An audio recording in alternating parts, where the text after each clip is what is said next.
नमस्कार, good afternoon आप सभी को।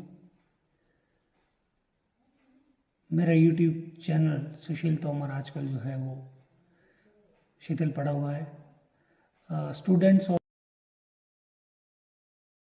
कहने पर, रिक्वेस्ट पर मैंने आज एक नई शुरुआत करनी है, जिसमें मैं आपको पॉलिटिकल साइंस से रिलेटेड कुछ जो कंसेप्ट्स है उनको छोटी छोटी वीडियोस डालता रहूँगा टाइम टू टाइम।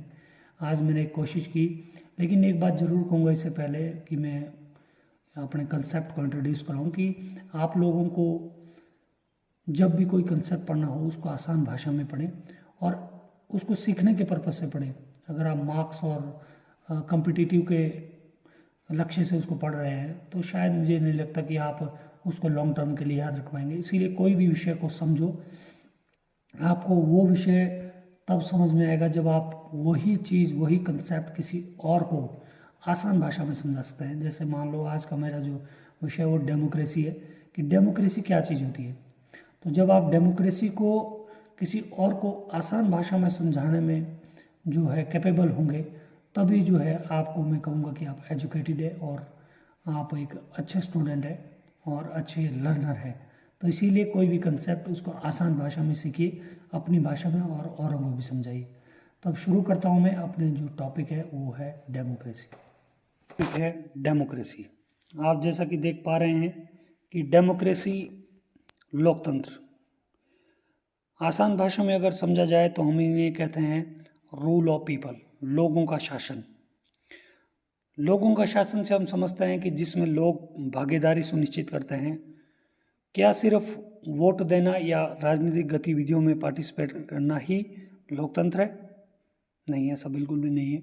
लोकतंत्र में पार्टिसिपेशन के बहुत सारे जो है तरीके हो सकते हैं, बहुत सारी जो है वो मेथड्स हो सकते हैं। लेकिन लोकतंत्र है क्या? लोकतंत्र एक सिस्टम है, एक ऐसा व्यवस्था जिसमें लोगों की भागीदारी होती है और सबसे इम्पोर्टेंट ये लोगों का शासन होता है। लोग जिसमें अपने प्रतिनिधियों को चुनने के साथ साथ, सबसे इम्पोर्टेंट है चुनने के साथ साथ इलेक्ट करते हैं, जो इलेक्शन के साथ साथ जो है आप उसको, जो दूसरा इम्पोर्टेंट फीचर रिकॉल, मतलब हटा भी सकते हैं।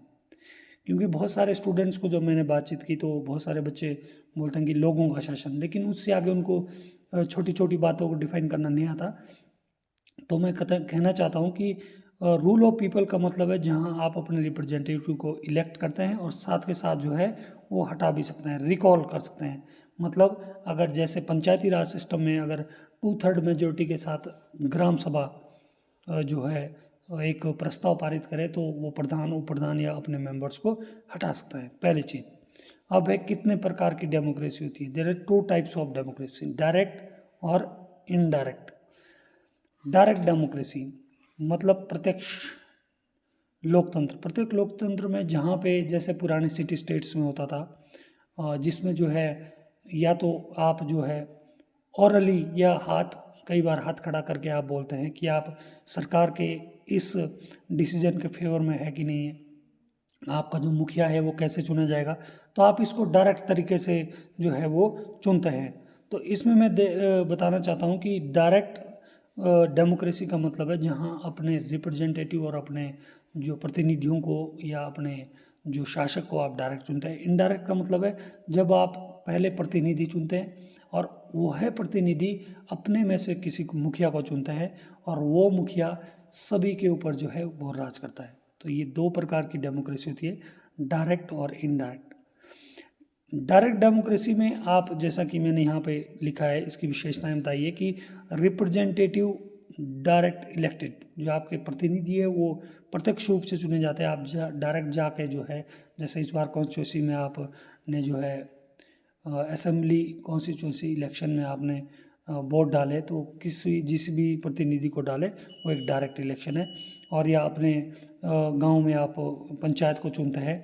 उसके बाद आप देख सकते हैं government directly elected by the people, जहाँ पे सरकार को आप डायरेक्ट चुनते हैं, जैसे स्विट्जरलैंड, न्यूजीलैंड, अमेरिका में, या विशेषकर हमारे भारत में सबसे बड़ा जो एग्जांपल है वो है आपका पंचायती राज सिस्टम, जहाँ पे आप अपने मेंबर, प्रधान और बाकी पदाधिकारियों को जो है वो स्पष्ट और डायरेक्ट मत के द्वारा चुनते हैं। दूसरा है इनडायरेक्ट मेथड।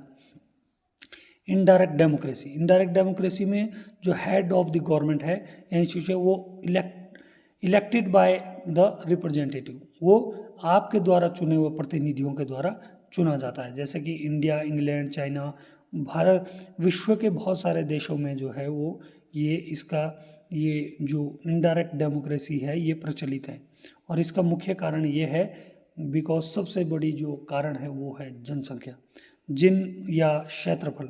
जिस भी देश में जनसंख्या बहुत अधिक है वहाँ पे डायरेक्ट डेमोक्रेसी जो है इम्प्लीमेंट करना बहुत मुश्किल है। तो इसीलिए मैं आपको बताना चाहता हूँ कि 2 प्रकार की डेमोक्रेसी होती है, लेकिन लोकतंत्र सिर्फ वोट देना नहीं है या इलेक्शन लड़ना नहीं है। लोकतंत्र का मतलब है बोलने का अधिकार, आपको घूमने फिरने का अधिकार और सरकार की हर गतिविधियों में पार्टिसिपेशन का अधिकार, जहाँ आप लोग जो है अपनी भागीदारी सुनिश्चित करते हैं, वो चाहे डायरेक्ट हो चाहे इनडायरेक्ट हो। धरना देना, मीटिंगों में जाना, आपके जो लोकल लेवल की बॉडीज़ को रिप्रेजेंट करना, हर तरह की वो गतिविधि जो सरकार के चीज़ों को, सरकार के डिसीजन को इन्फ्लुएंस करती है, वो एक लोकतंत्र का हिस्सा है। और हर वो चीज़ जो आम आदमी की आवाज़ को उठाती है और आम आदमी से जुड़ी हुई है, और जहाँ पे आम आदमी शासन को इन्फ्लुएंस करता है, सरकार को इन्फ्लुएंस करता है, वो लोकतंत्र का हिस्सा है। लेकिन रूल ऑफ पीपल का मतलब जहाँ आप सरकार को चुन सकते हैं और हटा भी सकते हैं। तो ये मेरा छोटा सा प्रयास था। आप मुझे ज़रूर बताइए अगर आपको ये वीडियो अच्छी लगी और मेरी जो है इस टॉपिक अच्छा लगा, तो आप मुझे ज़रूर लिखिए। मैं टाइम टू टाइम फिर से जो है छोटे छोटे कंसेप्ट आपको राजनीतिक शास्त्र के बताता रहूँगा। बहुत बहुत धन्यवाद आप सभी का जुड़ने के लिए।